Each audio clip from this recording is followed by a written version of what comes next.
ಮಾಡಿದ್ರೆ ಅಷ್ಟೇ. ನಾವು 100ಕ್ಕೆ 100 ಹೆಣ್ಣೆಯ. ಎಲ್ಲ ಸರಿ ಸುಳ್ಳು ಹೇಳ್ಬಾರ್ದು, ಒಂದಾರು ಸತ್ಯ ಹೇಳ್ಬಾರ್ದ. ಪುಣ್ಯಾತ್ಮ ನೋಡಿದ್ರೆ ಗೊತ್ತಾಗುದಿಲ್ವ ನಿನಗೆ? ಹೆಣ್ಮಕ್ಳ ನಾವು. ಅದೇ ನಿಮ್ಮ ಊರಲ್ಲಿ ದೀಪಾವಳಿ ಹಬ್ಬ ಮುಗಿಲಿಲ್ವ ಇನ್ನು? ಯಾಕೆ? ಆ ಗಲಿಚಕ್ರ ಎಲ್ಲ ತಲೆ ಮೇಲೆ ಉಂಟಲ್ಲ, ಅದು ಅಲಂಕಾರಿಕ ಆಭರಣ. ಹಾಡು ಕೇಳಿ ಬಂದದ್ದು ನಾವು. ಒಳ್ಳೆ ಹಾಡಿದ್ದಾರೆ. ಮತ್ತೆ ಬಾರ್ಸದ್ದು ನಾನೇ. ಹೌದಾ? ಒಳ್ಳೆದಾಗಿದೆ. ಆ ಹಾಡಿದ್ಯಾರು ಅಂತ? ಅಯ್ಯೋ, ನೀವು ಯಾವ ಸ್ವರೂಪವನ್ನ ಕೇಳಿದ್ರೆ ಯಾರಿಗೂ ಗೊತ್ತು. ಅದು ವಿಶಿಷ್ಟ ಶೈಲಿಯ ಹಾಡು. ವಿಶಿಷ್ಟ ಶೈಲಿ, ಒಬ್ಬೊಬ್ರು ಒಂದೊಂದು ರೀತಿ ಹಾಡ್ತಾರಪ್ಪ. ಮೂಲ ಸ್ವರೂಪ ಇರುವುದೇ ಬೇರೆ. ಒಬ್ಬೊಬ್ರು ಹೌದು, ಅದ್ರ ಸ್ವರೂಪ ಬೇರೆ. ಒಬ್ಬೊಬ್ರು ಒಂದೊಂದು ರೀತಿ ಹಾಡು ಏನು ಮಾಡ್ತಾ ಇದ್ದೀವಿ. ಆ ಬಗ್ಗೆ ಪರಿಚಯ ಇಲ್ಲ ನಮಗೆ. ನನಗೆ ನೋವು ಉಂಟಮ್ಮ, ಸಂಗೀತದ ಬಗ್ಗೆ ಅಗಾಧ ಜ್ಞಾನ ಇರುವುದು. ನನಗದೇ ಬೇಸರ ಉಂಟಮ್ಮ. ಅದ್ರ ಮೂಲ ಸ್ವರೂಪ ಇರುವುದು ಹೇಗೆ ನೋಡಿ ಹೇಳಿ ತೋರಿಸ್ತೀನಿ. ನಿಜವಾಗ್ಲೂ ಅದು ಇರುವುದು ಹೇಗೆ? ಅಂಗನಾಮಣಿ ನಿಲ್ಲು ನಿಲ್ಲು ನಿಲ್ಲೇಲೇ, ಇದು ಅದರೊಂದು ಮೂಲ ಸ್ವರೂಪ. ಹಾಗಂತ ಇದನ್ನು ಉಪ್ಪೂರು ಹೇಗೆ ಹೇಳಿದ್ರು? ಒಂದು ಶುದ್ಧ ಪರಂಪರೆ ಹೇಳಿದ್ರು ನೋಡಿ. ನೀವು ಯಾರು ಶೈಲಿ ಕೇಳಿದ್ರು ನಂಗೆ ಗೊತ್ತಿಲ್ಲ, ಅವ್ರು ಹೇಳಿದ್ ಹೇಗೆ? ಅಂಗನಾಮಣಿ ನಿಲ್ಲು ನಿಲ್ಲು ನಿಲ್ಲೇಲೇ, ಇದು ಉಪ್ಪು ಹೇಳಿದ್ದೆ. ಹಾಗಂತ ಕಡ್ತೋಕ್ ಮಣ್ಯಾತ್ ಭಾಗವತ್ರ ಇದನ್ನು ಬೇರೆ ರೀತಿ ಹೇಳ್ಬೇಕು. ಖಂಡಿತ ಅವ್ರು ಹೇಳಿದ್ ಹೇಗೆ ನೋಡಿ, ಅರ್ಥ ಮಾಡ್ಕೊಳ್ಳಿ. ಅಂಗನಾಮಣಿ ನಿಲ್ಲು ನಿಲ್ಲು ನಿಲ್ ನಿಲ್ಲೇಲೇ, ಇದು ಕಡ್ತೋಕ್ ಪುಣ್ಯಾತ್ ಭಾಗವತ್ರ ಹೇಳ್ತೀವಿ. ಹಾಗಂತ ಇದನ್ನೇ ಧಾರೇಶ್ವರ ಹೇಗೆ ಹೇಳಿದ್ರು? ಅಂಗನಾಮಣಿ ನಿಲ್ಲು ನಿಲ್ಲೇಲೇ ಅಂತ ಹೇಳ್ಬೋದೇಲಿ. ಇದೆಲ್ಲ ಒಂದೇ ತರ ಹಾಡ್ಕೊಂಡು ಇದು ಅವರದ್ದು ಇದು ಇವರದ್ದು. ಇದು ನಾಲ್ಕಳಿ ಪ್ರದೀಪ್ ಅಂತ ಹೇಳಿದಾಗ ಅದು ಯಾವುದು ಅಲ್ಲ. ಮತ್ತೆ ನೀವು ಹಾಡು ಕೇಳದ್ದು ಈ ಹಾಡಲ್ಲ. ಮತ್ತೆ ತಕಿಟ ತದಿಮಿ ತಂದಾನ ತಮರುನಾದದೊಳಗೆ ಶಿವನು ಕುಣಿದಾನ. ಈ ಹಾಡು ಹಾಡಿದ್ಯಾರು? ಇದು ನಮ್ಮ ತಂಡದ ಕಾರ್ಯಕ್ರಮ. ನಮ್ಮದೇ ತಂಡದ. ನಿಮ್ಮ ತಂಡದ್ದ? ಒಳ್ಳೇದಾಯ್ತಾ ಆ ಕಾರ್ಯಕ್ರಮ ಎಲ್ಲ? ಒಳ್ಳೆದಾಗಿದೆ. ನಿಮ್ದು ಕಾರ್ಯಕ್ರಮ ಉಂಟ, ಕಡಿಮೆ ಮಾಡಿಸ್ಕೊಡ್ಬೇಕಿದ್ರೆ ಹೇಳಿ, ನನ್ನ ಹತ್ರ ಹೇಳಿ. ಇಲ್ಲ ಕಡಿಮೆ ಮಾಡಿಸ್ಕೊಡ್ತು ನನ್ನ ಹತ್ರ ಹೇಳಿ. ಹೌದೌದು, ತುಂಬಾ ಕಡಿಮೆಯಲ್ಲಿ. ತುಂಬಾ ಕಡಿಮೆ ಅಲ್ಲ ಅಲ್ಲ. ಆಗ್ಲಿ, ಕಾರ್ಯಕ್ರಮ ಇದ್ರೆ ಹೇಳೋಣ. ಆ ಗಾಯಕರ ವಿಳಾಸವನ್ನು ಕೊಡ್ತೀರಾ ನಮಗೆ? ಯಾಕೆ ಬೇಕಿತ್ತಪ್ಪ, ಅಭಿಮಾನದಿಂದ ಕೇಳುವುದು. ಯಾಕೆ ಕೇಳಿದ್ರೆ ನಿಮ್ಮ ಇಂಥದ್ದು ಅಭಿಮಾನವೇ ಗಾಯಕರನ್ನೆಲ್ಲ ಹಾಳು ಮಾಡೋದು. ಹೌದಾ? ನೀವು ಒಬ್ಬೊಬ್ರು ವಿಳಾಸ ಕೇಳಿ ಎಷ್ಟೋ ಜನರ ಅಗಲೇ ತೆಗಿತೀರಿ ನೀವು. ಹಾಗೇನಿಲ್ಲ, ಒಂದು ಅಭಿನಂದನೆ ತಿಳಿಸೋಣ ಅಂತ. ನಾವ್ ಹೇಳುದಿಲ್ಲ, ನಮ್ಗೆ ಆ ಸಮಸ್ಯೆ ಆದದ್ದು ಈ ತಂಡದಲ್ಲಿ. ಅದೇ ಏನ್ ಸಮಸ್ಯೆ? ಈ ತಂಡಕ್ಕೆ ಬರುವಾಗ ಅವ್ರು ಯಾರು ಏನು ಅಂತ ಯಾರಿಗೂ ಗೊತ್ತಿರುವುದಿಲ್ಲ. ಈ ತಂಡಕ್ಕೆ ಬರ್ತಾರೆ, ಇಲ್ಲಿ ಬಂದ್ಮೇಲೆ ಒಳ್ಳೆ ಹೆಸರು ಮಾಡ್ತಾರೆ, ಆಮೇಲೆ ಹೆಸರು ಬಂತ ಇಲ್ವಾ ಕಡೆಗೆ ಎಲ್ಲಿ ಹೋಗ್ತಾರೆ ಅಂತ ಯಾರಿಗೂ ಗೊತ್ತಿರುವುದಿಲ್ಲ. ಗೊತ್ತುಂಟಾ? ನಾ ಹೇಳುದಿಲ್ಲ, ನಮ್ಮಿಂದ ನಿಮ್ಮ ಕಲಾವಿದರಿಗೆ ಯಾವ ಅಪಾಯವೂ ಇಲ್ಲ. ಅದು ವಿಶ್ವಾಸ ನಂಗೂ ಉಂಟು. ಎಲ್ಲ ಹೇಳ್ತಾ ಇದ್ದಾರೆ ಈಗ ಹಾಗೇನಿಲ್ಲ, ಅಪಾಯ ಇಲ್ಲ ಅವರಿಂದ ಅಂತ. ಅಪಾಯ ಇಲ್ಲಲ್ಲ?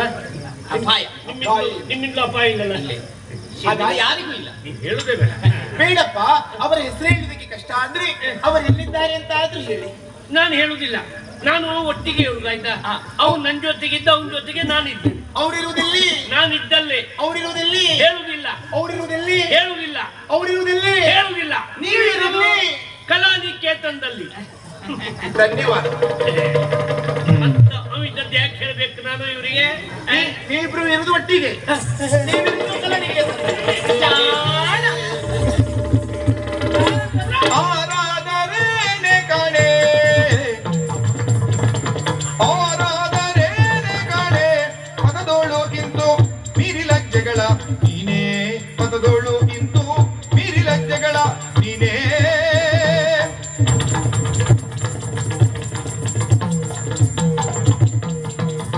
ಭಾರಿ ಕಾತರಿಪ ವಿಚಾರ ಏನೇಲೆ ನಿನಗೆ, ಭಾರಿ ಕಾತರಿಪ ವಿಚಾರವೇನೇಲೆ, ಹಾಡುಗಾರನು ಸಿಗಲೊಮ್ಮೆ ನೀರನಾಗಿ ಪೇ ಏನೇ.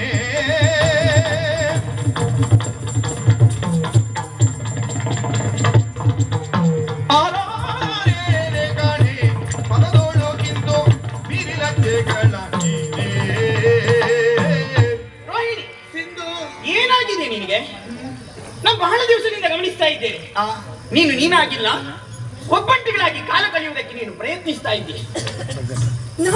ನಾನು ನಿನ್ನಲ್ಲೇ ಮಾತಾಡುದು. ಹೇಳಿ. ಬಾಯಿಲಿ. ರೋಹಿಣಿ, ಕುಳಿದ್ರೆ ಹಾಡು, ನಿಂತ್ರೆ ಹಾಡು, ಮಲಗಿದ್ರೆ ಹಾಡು, ಊಟ ಮಾಡಿದ್ರೆ ಹಾಡು, ಎದ್ರೆ ಹಾಡು, ಹಾಡು ಹಾಡು ಹಾಡು. ಅದು ನೀನು ಹಾಡಿನ ಹಿಂದೆ ನನ್ನ ಬದುಕಿನ ಬೀಡು. ಸುಮ್ಮನೆ ನೀನು ಆ ಹಾಡಿನ ಹಿಂದೆ, ನಿನ್ನ ಹಿಂದೆ ನಾನು.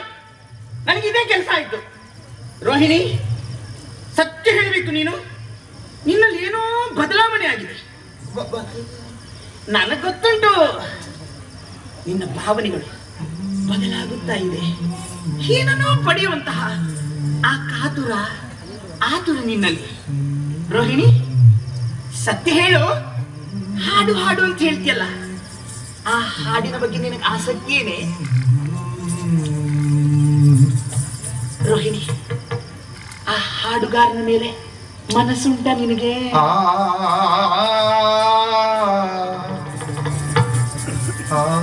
ರೋಹಿಣಿ, ಅವ ಸಿಕ್ಕಿದ್ರೆ ನೀನು ಮದುವೆ ಆಗ್ತೇನೆ. ನಾಚಿ ನೀರಾಗಿ ಬಿಟ್ಲು. ರೋಹಿಣಿ, ಬೇಡ, ನಮ್ಮ ಹುಡುಕಾಟಕ್ಕೆ ಹಾಡುಗಾರ ಸಿಕ್ಕಿದ ಅಂತ ಇಟ್ಕೊಳ್ಳೋಣ. ಅವನ ಬದುಕು ಹೇಗೋ, ಅವನ ಜೀವನ ಹೇಗೋ, ಅವನ ಪರಿಸ್ಥಿತಿ ಹೇಗೋ ಯಾರೂ ಕಂಡದಿಲ್ಲ. ಅಂತಹುದ್ರಲ್ಲಿ ನೀ ಕಾಣದೆ ಅವನನ್ನು ಇಷ್ಟಪಡ್ತೀಯ ಅಂತಾದ್ರೆ, ರೋಹಿಣಿ, ನಿನ್ನಲ್ಲಿ ಕೇಳುವುದು ಆ ಹಾಡು ಅಂತ ಶಕ್ತಿ ಏನುಂಟೆ? ಬೇಡ, ಆ ಹಾಡು ಕೇವಲ ಮನೋರಂಜನೆ ಅಷ್ಟೇ, ಕ್ಷಣಿಕ ಸುಖ ಮಾತ್ರ, ಮತ್ತೆ ಬೇರೇನೂ ಅಲ್ಲ. ಹಾಡು ಹೊಟ್ಟೆ ತುಂಬಿಸ್ತದ, ಮನೆ ಮಠ ಕಟ್ಟಿಸಿಕೊಡ್ತದ, ನಮ್ಮ ಆಶೋತ್ತರಗಳನ್ನು ನೆರವೇರಿಸ್ತದ, ಆಸೆಗಳನ್ನು ನೆರವೇರಿಸ್ತದ? ಹೇಳೆ, ನಾನು ಇನ್ನಲ್ಲೇ ಮಾತಾಡುದು. ಮಾತಾಡೆ,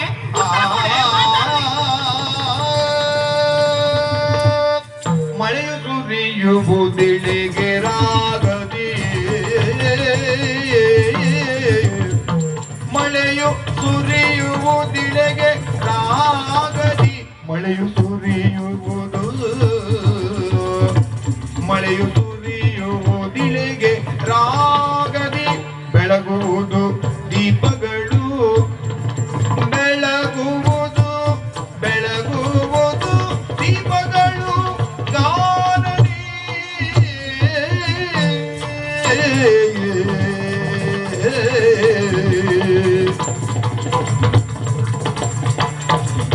ಅಳಿವಿನಂಚಿನ ನರನು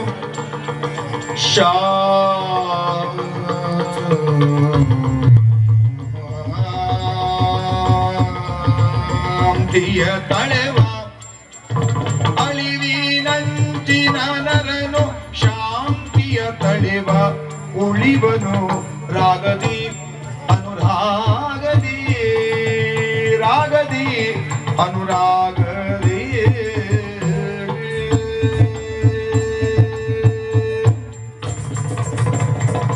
ಮಳೆಯು ಸುರಿಯುವುದು, ದೀಪ ಬೆಳಗುವುದು,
ಅಳಿವಿನಂಚಿನ ನರನು ಶಾಂತಿಯ ತಳೆವನುಳಿವನು ರಾಗದಿ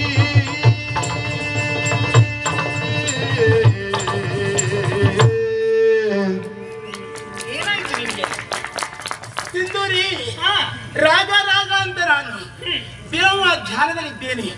ಈ ಹೊತ್ತಿಗೆ ಆ ರಾಗಗಳೇ ನನ್ನ ಜೀವನದ ಒಂದು ಭಾಗವಾಗಿದೆ. ಹಾ? ಹಾಡುಗಳೇ ನನ್ನ ಬಯಕೆಗಳ ಬೀಡಾಗಿದೆ. ಹೌದೇ, ಅಂತ ಬದಲಾವಣೆಗಳು ನನ್ನ ಹೃದಯದಲ್ಲಿ ಹುಟ್ಟಿದೆ. ಹೌದಾ? ಇಷ್ಟು ಆರಾಧಿಸುವ ನನ್ನ ಎದುರಲ್ಲಿ ಆ, ರಾಗಗಳ ಬಗೆಗಾಗಿ ಎಷ್ಟು ಹಗೂರವಾಗಿ ಮಾತನಾಡಿಬಿಟ್ಟೆ ನೀನು. ನಾ ಮಾತನಾಡಿದ ಹಗುರ ಅನಿಸಿತ್ತ ನಿನಗೆ? ನಿಜವಾಗಿಯೂ ಹೌದು. ಯಾಕದು? ನೋಡು, ಆ.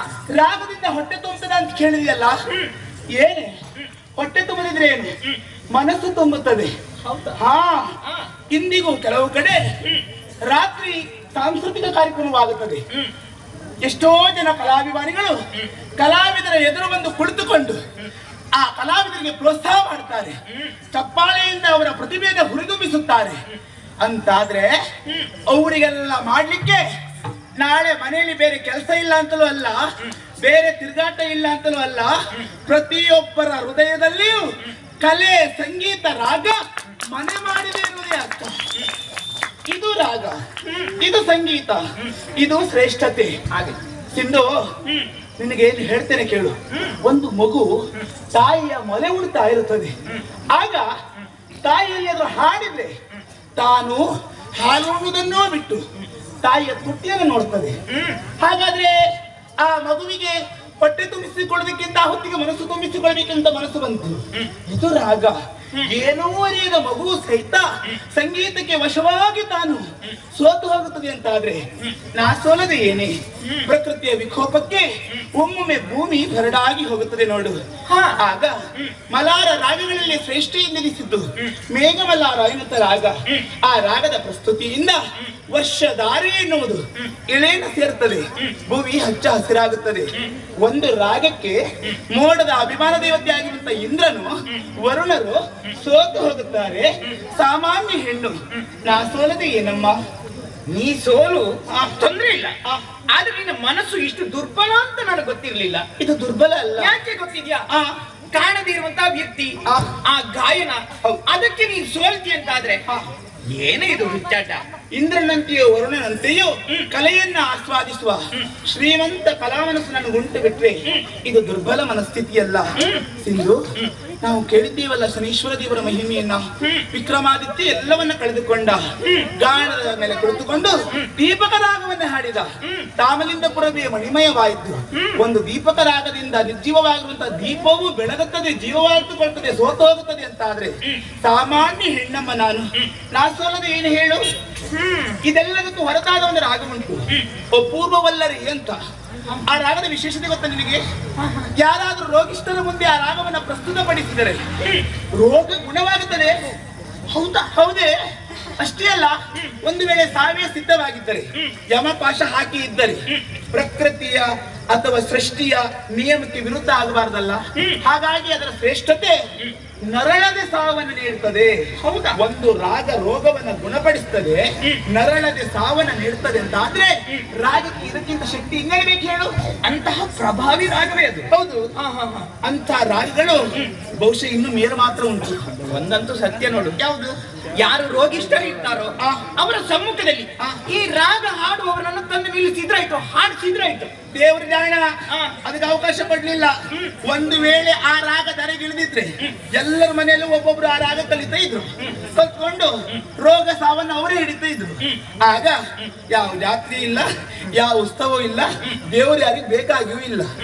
ಹಾಗಾದ್ರೆ ಅಂಥದ್ದೊಂದು ಉಂಟು, ಅದಿರುವುದಲ್ಲಿ ಅಶ್ವಿನಿ ದೇವತೆಗಳ ಕರದಲ್ಲಿ. ಅವರ ಕಂಠದಿಂದ ಹೊರಹೊಮ್ಮುತ್ತದೆ ಬಿಟ್ರೆ ಅದು ಇನ್ನು ಬೇರೆ ಹೇಳಿಕೊಡ್ಲೇ ಇಲ್ಲ ಅವರು. ಅಂದ್ರೆ ರಾಗಗಳ ವಿಶೇಷತೆಗಳು ಇಷ್ಟುಂಟು, ಅವರಿಗೂ ಗೊತ್ತಾಯ್ತು ಭೂಮಿಯ ಗುಣ ಅಲ್ವಾ? ಹಾಗಾಗಿ ಅದಲ್ಲೇ ಉಂಟು, ಅಲ್ಲೇ ಇರಲಿ. ಇದೆಲ್ಲ ಶ್ರೇಷ್ಠತೆಗಳು ಕೇವಲ ಮೇಲುಲೋಕದ ಬಗೆಗಾಗಿ ಅಲ್ವೇ? ನಮ್ಮ ಸುತ್ತಮುತ್ತ ನಮ್ಮ ಬಳಿಕೆ ರಾಗಗಳ ಬಗೆಗಾಗಿ ನನಗೆ ಗೊತ್ತುಂಟೆ. ಏನು ಕಾರ್ಯಕ್ರಮದ ಅಂತ್ಯಕಾಲದಲ್ಲಿ ಪ್ರಯೋಗಿಸಲು ಯೋಗ್ಯವಾಗುತ್ತಾ, ಒಮ್ಮೆ ಬಳಸಿದಾಗ ಮತ್ತೆ ಮತ್ತೆ ಕೇಳಬೇಕೆನ್ನುವ ಹಾಗೆ ಆತುರತೆಯನ್ನು ನೀಡುತ್ತಾ, ಅನ್ಯ ದೇಶಗಳಲ್ಲಿ ಕೊಳಲಂತ ಸುಶೀಲ ಮಾಧ್ಯಮಗಳಲ್ಲಿ ಮಾತ್ರ ಪ್ರಸಾರವಾಗುವ ದೇವಾಲಯಗಳಲ್ಲಿ ಬೆಳಗಿನ ಜಾವಕ್ಕೆ ಮತ್ತೆ ಮತ್ತೆ ಕೇಳಾಗ ಭಕ್ತಿ ಎನ್ನುವುದು ಹೊರಸೂಸುವಷ್ಟು ಪರಿಣಾಮ ನೀಡುವ ಅತ್ಯಧಿಕ ಮೋಹಕ ಶಕ್ತಿಯ ರಾಗವೇ ಮೋಹನ ರಾಗ. ಪರಂಪರೆಯನ್ನೇ ಪ್ರತಿನಿಧಿಸುತ್ತಾ ವಿತಾಳಕ್ಕೆ ಹೆಚ್ಚು ಬಳಕೆಯಾಗುತ್ತಾ ಹಿಂದೂಸ್ತಾನಿ ಶಾಸ್ತ್ರೀಯ ಸಂಗೀತದಲ್ಲಿ ಯಮನ್ ಎನ್ನುವಂತ ನೆಗಳ್ತಿಗೆ ಪಾತ್ರವಾದ ಮೇರು ರಾಗವೇ ಕಲ್ಯಾಣಿ ರಾಗ. ಆರಂಭಿಕ ಭಕ್ತಿ ಪ್ರಧಾನ ರಾಗವೆಂದೇ ಗುರುತಿಸಿಕೊಂಡು ಯಾರು ರಾಗಕಲ ಶಿಕ್ಷಣಕ್ಕೆ ಒಳಗಾಗುತ್ತಾರೋ ಅಂತ ವಿದ್ಯಾರ್ಥಿಗಳ ಕಂಠದಲ್ಲಿ ಬಹು ಬೇಗನೆ ಕುಳಿತುಕೊಂಡು ತನ್ನಿಂದ ಸಾಧ್ಯ ಎನ್ನುವಂತ ಚೈತನ್ಯವನ್ನ ವಿದ್ಯಾರ್ಥಿಗಳ ಹೃದಯದಲ್ಲಿ ಹುಟ್ಟಿಸಲು ಶಕ್ಯವಾಗಿ ನಿಲ್ಲುವ ವಿದ್ಯಾರ್ಥಿ ಸ್ನೇಹಿ ರಾಗವೇ ಅದುವೇ ನಾಟಿ ರಾಗ. ಕಾಂಬೋಡಿಯಾ ಎನ್ನುವಂತ ದೇಶದಲ್ಲಿ ಹುಟ್ಟಿ ಆ ದೇಶಕ್ಕೆ ಮಾತ್ರ ಸೀಮಿತವಾಗಿರದೆ ತನ್ನ ಸ್ವರಶ್ರೇಷ್ಠತೆಯಿಂದ ವಿಶ್ವವ್ಯಾಪಿಯಾಗಿ ಸಹಿತ ತಾನು ನೆಗೆಳತೆಗೆ ಪಾತ್ರವಾದರೂ ತಾಯ್ನೆಲದ ಸೊಗಡನ್ನ ಬಿಟ್ಟುಕೊಡದ ಶ್ರೇಷ್ಠ ರಾಗವೇ ಕಾಂಬೋಜ ದೇಶವಾಚಕ ರಾಗ, ಅದುವೇ ಕಾಂಬೋದಿ ರಾಗ. ಕೃಷ್ಣ ವಿದುರಂತ ಪಾತ್ರಗಳ ಪ್ರವೇಶಕ್ಕೆ ಅತಿ ಅನುಕೂಲವಾಗುತ್ತಾ ಶಾಂತಿಯ ಸಂದರ್ಭಕ್ಕೆ ಅತಿ ಮೋಹಕವಾಗಿ ಒದಗುತ್ತಾ ತನ್ನ ಮಾನಸದಲ್ಲಿ ನೆಲವುಳಿದ ರಾಗವೇ ಅದುವೇ ಕೇದಾರಗೌಡ ರಾಗ. ಶೃಂಗಾರ ಪ್ರಧಾನ ರಾಗ ಇದಾದರೂ ಶೃಂಗಾರಕ್ಕೆ ಸೀಮಿತವಾಗಿರದೆ ಭಕ್ತಿ ಹತಾಶೆಯ ದುಃಖಗಳಿಗೂ ಸಹಿತ ತನ್ನನ್ನು ತಾನು ಒಳಗಿಸಿಕೊಂಡು ಹಾಡುಗಾರರ ಮಧುರ ಕಂಠವನ್ನ ಬಿಂಬಿತಗೊಳಿಸುವುದಕ್ಕೆ ಸುದೀರ್ಘ ಆಲಾಪಕ್ಕೆ ಅವಕಾಶ ಕೊಡುವ ಹಾಡುಗಾರರ ಪ್ರಿಯ ರಾಗವೇ ಅದುವೇ ಹಿಂದೋಳ ರಾಗ. ಸರ್ವ ಕಲಾ ಪ್ರಕಾರಗಳಲ್ಲಿ ದುಃಖಕ್ಕೆ ಮಾತ್ರ ಸೀಮಿತವಾಗಿ ಕಲಾವಿದನೊಬ್ಬ ಪಾತ್ರವಾಗಿ ರಂಗಕ್ಕೆ ಇಳಿದಾಗ ಅವನ ಕಣ್ಣಾಳಿಗಳು ಹಣಿಗಳನ್ನು ತುಂಬುವಷ್ಟು ದುಃಖಕ್ಕೆ ಅವನನ್ನು ಒತ್ತುವಲ್ಲಿ ಗೆದ್ದು ನಿಲ್ಲುವಂತ ಅತಿ ದುಃಖದ ರಾಗವೇ ಅದುವೇ ಪೂರ್ವಿ ರಾಗ. ಹಿಂದೋಳದಂತೆ ಹಾಡುಗಾರರ ಪ್ರಿಯ ರಾಗವೆನಿಸಿಕೊಂಡು ಒಮ್ಮೆ ಕೇಳಿದರೆ ಮತ್ತೊಮ್ಮೆ ಕೇಳಬೇಕೆನ್ನುವ ಹಾಗೆ ಪ್ರೇಕ್ಷಕರಿಗೆ ಅನಿಸುತ್ತಾ ಒಮ್ಮೆಯಾದರೂ ಹಾಡುತ್ತಿದ್ದರೆ ಏನನ್ನು ಕಳೆದುಕೊಂಡೆ ಎನ್ನುವಂತ ನ್ಯೂನ ಭಾವವನ್ನ ಹಾಡುಗಾರರ ಹೃದಯದಲ್ಲಿ ಹುಟ್ಟಿಸುವಂತ ಶಕ್ತಿಯುಳ್ಳ ರಾಗವೇ ಅಭೇರಿ ರಾಗ. ಭಕ್ತಿ ಹಾಗೂ ಶೃಂಗಾರಕ್ಕೆ ಶ್ರೇಷ್ಠವಾಗಿರುವುದೇ ಬೇಹಾಗ ರಾಗ. ಸಂಧಿಗೆ ಅತಿ ಸೂಕ್ತವಾಗಿರುವುದೇ ಅದುವೇ ಶಹನ ರಾಗ. ವಚನವಾಗಿ ಬಂದು ತಾನು ವಚನವಾಗಿ ಉಳಿಯದೆ ತಾನೊಂದು ಶ್ರೇಷ್ಠತೆಯ ಹಂತವನ್ನು ಸೇರಿ ಒಂದು ರಾಗವಾಗಿ ಮಾರ್ಪಟ್ಟು ಕತೆ ಒಂದು ಹಂತದಿಂದ ಇನ್ನೊಂದು ಹಂತಕ್ಕೆ ಸಾಗುತ್ತಿದೆ ಎನ್ನುವುದನ್ನ ಪ್ರೇಕ್ಷಕರಿಗೆ ತೋರಿಸುವ ಪ್ರೇಕ್ಷಕ ಸ್ನೇಹಿ ರಾಗವೇ ಅದುವೇ ಮಧ್ಯಮವತಿ ರಾಗ. ಒಬ್ಬರನ್ನ ಇನ್ನೊಬ್ಬರು ಪಚಾರಿಸುವ ಕಾಲಕ್ಕೆ, ಒಬ್ಬರನ್ನ ಇನ್ನೊಬ್ಬರು ಹೀಯಾಲಿಸುವ ಕಾಲಕ್ಕೆ ಅಥವಾ ಜೋಗುಳದ ಸಂದರ್ಭಕ್ಕೆ ಅತಿ ಸೂಕ್ತವಾಗಿ ಒದಗುವ ಎರಡಕ್ಷರದ ಮೋಹಕ ರಾಗವೇ ಅದುವೇ ಕಾವ್ಯ ರಾಗ. ನನ್ನ ದೇಶ ನನ್ನ ಸಂಸ್ಕೃತಿ ತನ್ನ ನೆಲೆ ಎನ್ನುವ ಹಾಗೆ ದೇಶಾಭಿಮಾನವನ್ನು ಹುಟ್ಟಿಸುವಲ್ಲಿ ಗೆಲ್ಲುವ ರಾಗವಾಗಿ ಭಾರತ ಎನ್ನುವಂತ ಪುಣ್ಯ ಭೂಮಿಯ ನಮ್ಮ ಸಂಸ್ಕೃತಿಯ ನಮ್ಮ ಹೆಮ್ಮೆಯ ನಮ್ಮ ನಾಡಿನ ನಮ್ಮ ನೆಲದ ರಾಗವೇ ಅದುವೇ ದೇಶ ರಾಗ. ದುಃಖ ಎಂದಾಗ ಹಾಡುಗಾರರ ಚಿತ್ತದಲ್ಲಿ ನಲಿಯುವ ಮತ್ತೊಂದು ರಾಗವೇ ಅದುವೇ ಸಿಂಧು ಭೈರವ ರಾಗ. ಮಟ್ಟಾಗಿ ಧರಿಸಿದರು ಮಟ್ಟಾಗಿ ಉಳಿಯದೆ ತಾನೊಂದು ಕವಿಗಳಿಗೆ ಸ್ನೇಹಿಯಾಗಿ ಒದಗುತ್ತಾ ಸರ್ವ ಪಾತ್ರಗಳಿಗೂ ಸರ್ವ ಸನ್ನಿವೇಶಗಳಿಗೂ ಸರ್ವ ಕಾಲಕ್ಕೂ ಸೂಕ್ತವಾಗಿ ಒದಗುವ ರಾಗವೇ ಅದುವೇ ಭೈರವಿ ರಾಗ. ಹಾಡುಗಾರರ ಮೇಲ್ಕಂಠದಲ್ಲಿ ಹೆಚ್ಚು ವಿಜೃಂಭಿಸುತ್ತಾ ಕಥೆಯನ್ನು ಹಾರಿಸಲಿಕ್ಕೆ ಸೂಕ್ತವಾಗಿ ಒದಗುತ್ತಾ ನಿಗದಿತ ಸಮಯದಲ್ಲಿ ಮಾತ್ರ ಬಳಸಲು ಸೂಕ್ತವಾಗುವ ಶ್ರೇಷ್ಠವಾದ ಪೌರುಷ ರಾಗವೆಂದೇ ಹೆಸರನ್ನು ಪಡೆದಿರುವುದೇ ಅದುವೇ ಗಂಟಾರವ ರಾಗ. ಮೋಹನದಂತೆ ಸೂಕ್ತ ಸಂದರ್ಭಗಳಲ್ಲಿ ಮಾತ್ರ ಬಳಸಲು ಯೋಗ್ಯವಾಗುತ್ತಾ ಒಮ್ಮೆ ಬಳಸಿದರೆ ಕೆಲವಷ್ಟು ರಾಗಗಳು ಇದರ ಎದುರು ಇತಿಹಾಸವನ್ನೇ ಕಳೆದುಕೊಳ್ಳುವಷ್ಟು ತನ್ನ ವ್ಯಾಪ್ತಿಯನ್ನು ವ್ಯಾಪಿಸುವ ಶಕ್ತಿಯುಳ್ಳ ರಾಗವೇ ಸಾವೇರಿ ರಾಗ. ಕಲಾವಿದರೊಬ್ಬ ಕುಣಿಯುವಾಗ ಅವನನ್ನ ಭೃಂಗದಂತೆ ಕುಣಿಸಲು ಅವನ ಮನಸ್ಸಿನಲ್ಲಿ ಚೈತನ್ಯ ತೋರಿಸುವ ರಾಗವೇ ಬೃಂದಾವನ ಸಾರಂಗ ರಾಗ. ಅತಿಯಾದ ವಿರಹಕ್ಕೂ ದುಃಖಕ್ಕೆ ಸೂಕ್ತವೆನಿಸುತ್ತಾ ನಾವಿನ್ಯತೆಯ ಈ ಕಲಾ ಪ್ರಪಂಚಕ್ಕೆ ಉಡುಗೆ ಎಂಬಂತೆ ತೊಡುಗೆ ಎಂಬಂತೆ ಸಿಕ್ಕಂತ ಅತ್ಯಧಿಕ ಶ್ರೇಷ್ಠ ರಾಗವೇ ಅದುವೇ ಚಂದ್ರಕಾಂತ ರಾಗ. ಯಕ್ಷಗಾನ ಎನ್ನುವಂತ ಪುಣ್ಯ ಕಲೆ ನಾಲ್ಕಾರು ರಾಗಗಳಿಂದಲೇ ಬೆಳಗಾಗುವ ಕಾಲಕ್ಕೆ ಹಳೆಯ ಭಾಗವತರ ಕಂಠದಲ್ಲಿ ವಿಜೃಂಭಿಸಿದ ಮೇರು ರಾಗ ಅದುವೇ ಗಟ್ಟಿನ ರಾಗ, ಅದುವೇ ಗಾಂಭೀರ್ಯದ ರಾಗ, ತೋಡಿ ರಾಗ. ಅತಿಯಾದಂತ ದುಃಖ ಮನವೆಯಾಗಿ ಭಕ್ತಿಯೋ ಶಾಂತಿಯೋ ಒಡಗೂಡುವುದಕ್ಕೆ ಅತೀಯಾದಂತಹ ಶ್ರೇಷ್ಠವಾಗಿ ಒದಗುವ ನಮ್ಮ ಧನ್ಯತೆಯ ಭಾವವನ್ನು ಹುಟ್ಟಿಸುವ ರಾಗವೇ ಅದುವೇ ಧನ್ಯತಿ ರಾಗ. ಶ್ರೇಷ್ಠತೆಯ ಆಗರವಾಗಿ ತಾನೊಂದು ರಾಗವಾಗಿ ಬದುಕಾಗಿ ಹೆಚ್ಚೇನು ಸರ್ವ ರಾಗಗಳಿಗೂ ತಾಯಿಯ ಸ್ಥಾನವನ್ನು ತುಂಬುತ್ತಾ ಶಂಕರನಿಗೆ ಆವರಣವೆಂಬಂತೆ ದೊರೆಯುವ ಮಮತಾ ರಾಗವೆಂಬ ನೆಗಳ್ತಿಗೆ ಪಾತ್ರವಾಗಿರುವುದೇ ಅದುವೇ ಶಂಕರಾಭರಣ ರಾಗ. ಕರಹರ ಪ್ರಿಯ ರಾಗಕ್ಕೆ ಹತ್ತಿರವಾಗಿ ಚೈತನ್ಯದ ಸ್ವರೂಪವಾಗಿ ನಲ್ಮೆಯ ಅಮೋಘ ಅದ್ಭುತ ನಿಮೇಯವಂತ ರಾಗವೇ ಷಣ್ಮುಖ ಪ್ರಿಯ ರಾಗ. ಆಗಲಿ ಗೆಳತಿ, ನಿನ್ನ ವಿಚಾರಧಾರೆಗಳನ್ನು ಕೇಳಿದಾಗ ಬಹಳಷ್ಟು ಸಂತೋಷವಾಯಿತು. ಹೌದಲ್ಲ? ಒಂದಂತೂ ಸ್ಪಷ್ಟವಾಯಿತು. ಏನೇ? ನೀನು ಆಗಾಗ ಒಬ್ಬಂಟಿಗಳಾಗಿ ಕಾಲ ಕಳೆಯುವುದು ಕಂಡಾಗ ಈ ರಾಗ ನಿನ್ನ ಮನಸ್ಸಿನ ಮೇಲೆ ಪ್ರಭಾವವನ್ನು ಬೀರಿ ಏನನ್ನೋ ಅಧ್ಯಯನ ಮಾಡ್ತಾ ಇದ್ದೀಯ ಅನ್ನೋದು ಗೊತ್ತಾಯ್ತು. ಇದ ವಿಷಯ. ಹೌದೇ? ಆಗ್ಲಿ, ನಾನೊಬ್ಬಳು ಒಳ್ಳೆಯ ಪ್ರೇಕ್ಷಕರಾಗಬೇಕು ಅಂತಿದ್ದೇನೆ ನೋಡು. ಆಗು ಆಗು. ಯಾಕೆ ಗೊತ್ತಾ? ಪ್ರೇಕ್ಷಕರು ಬೇಕು ಅಲ್ವಾ? ಎಂತ ಪ್ರೇಕ್ಷಕರು ಬೇಕು? ಪ್ರಜ್ಞಾವಂತ ಪ್ರೇಕ್ಷಕರು ಬೇಕು. ಏನೂ ಗೊತ್ತಿಲ್ಲದೆ ಏನೂ ನೋಡದೆ ಎಲ್ಲಿ ಕುಳಿತುಕೊಂಡು ಅದು ಹಾಗಂತೆ ಇದು ಹೀಗಂತೆ. ಅವ ಪ್ರೇಕ್ಷಕನಲ್ಲ. ನಿದ್ರೆಯನ್ನ ಬಿಟ್ಟು ತನ್ನ ದುಡಿಮೆಯ ಕಾಲವನ್ನು ಅಥವಾ ತನ್ನ ವಿಶ್ರಾಂತಿಯ ಕಾಲವನ್ನು ಕಲಾವಿದರಿಗಾಗಿ ಮೀಸಲಿಟ್ಟು ಕಲಾವಿದರ ಎದುರು ಕುಳಿತುಕೊಂಡು ಸತ್ಯಾಸತ್ಯತೆಯನ್ನು ವಿಮರ್ಶಿಸಿ ಹೋಗುತ್ತಾನೆ ನೋಡು, ಅವ ನಿಜವಾದ ಕಲಾಪ್ರೇಮಿ. ನಾನೊಂದು ಒಳ್ಳೆ ಕಲಾಪ್ರೇಮಿ ಆಗ್ಬೇಕಂತ ಉಂಟು ನೋಡು. ಆಗು. ನೋಡು, ಈ ನಿನ್ನ ಹುಡುಗಾಟಕ್ಕೆ ಏನೆಲ್ಲ ಸಲಹೆ ಬೇಕು, ಸಹಕಾರ ಬೇಕು, ಹೌದಾ? ಹುಡುಗಾಟಕ್ಕೆ ಸಿಂಧೂರಿ, ನಿಜವಾಗಿ ಒಂದು ಆಡುವ ಬಾಲೆ ನಾನು. ನನ್ನ ಬದುಕಿನಲ್ಲಿ ಇಷ್ಟೊಂದು ಬದಲಾವಣೆ ಮಾಡಿಸಿದ್ದಾನೆ ಅಂತಾದ್ರೆ ಅವ ಯಾರಂತ ಅನ್ವೇಷಿಸುವುದಕ್ಕೆ ಒಂದು ಹೊಸ ಮಾರ್ಗ ಸಿಕ್ಕಿದೆ ನೋಡು. ನಮ್ಮಲ್ಲಿ ಲಾವಣ್ಯ ಇಲ್ವಾ? ಅವಳಿಗೆ ಸಬಲ ಸತ್ಯುವಿನ ಮಿತ್ರತ್ವ ಸಿಕ್ಕಿದೆ. ಅವಳನ್ನೇ ದಾಳವಾಗಿಸಿಕೊಂಡು ಅವ ಯಾರಂತ ಕಂಡಿಡಿದ್ದೇನೆ. ಆಯ್ತು, ಹಾಗೆ ಮಾಡೋಣ. ಆದ್ರೆ ನಮ್ಮಪ್ಪ ನಿಮಗೂ ಬೈದಲ್ಲ? ಅಲ್ಲ, ದೊಡ್ಡಪ್ಪ ನಿನಗೆ ಬೈತಾರೆ. ನಾವಿಬ್ರು ಇದ್ರೆ ದಾರಿಯಲ್ಲಿದ್ದವರೆಲ್ಲ ನಮ್ಮ ಬೈತಾರೆ. ಹೋಗು